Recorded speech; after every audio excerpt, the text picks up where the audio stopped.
بسم اللہ الرحمن الرحیم۔ شیخ احمد بن ثابت مغربی رضی اللہ تعالی عنہ کی چند واقعات پہلے بھی آپ نے سماعت فرمائے، چونکہ اس بارگاہ رسالت میں شیخ کی بڑی مقبولیت تھی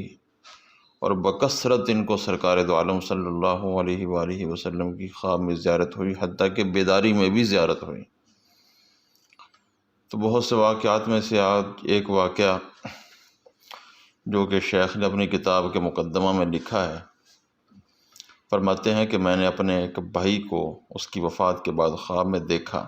میں نے اس کا حال دریافت کیا تو وہ کہنے لگا رحمنی و اکرمنی بفضلہ،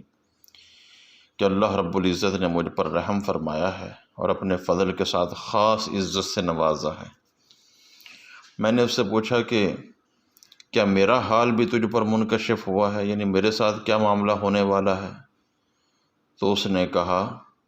ابشر یا اخی انت عند اللہ من الصدیقین، اے میرے بھائی تمہیں مبارک ہو، تو اللہ کے ہاں صدیقین میں سے ہے۔ میں نے کہا بما انا عند اللہ من الصدیقین، میں کس سبب سے، کس وجہ سے اللہ کی بارگاہ میں صدیقین میں سے ہو گیا ہوں؟ تو اس نے کہا بما نظمت من الصلاة علی رسول اللہ صلی اللہ علیہ وآلہ وسلم تسلیما، اس وجہ سے تو صدیقین میں ہوا ہے کہ جو تو نے سرکار دو عالم صلی اللہ علیہ وسلم پر درود و سلام کی کتاب لکھی ہے،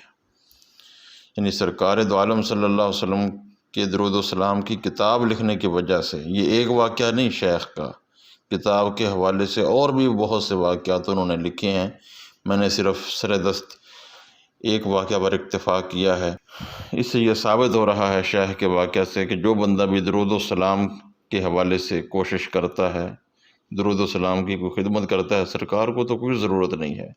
لیکن اپنا بھلا کر جاتا ہے اور اللہ کے ہاں اس کو اعلیٰ مقام عطا کیا جاتا ہے۔ اللہ ہمیں بھی توفیق عطا فرمائے کہ ہم درود و سلام کی خدمت کریں اور بکثرت سرکار دو عالم صلی اللہ علیہ وسلم پر درود و سلام پڑھیں۔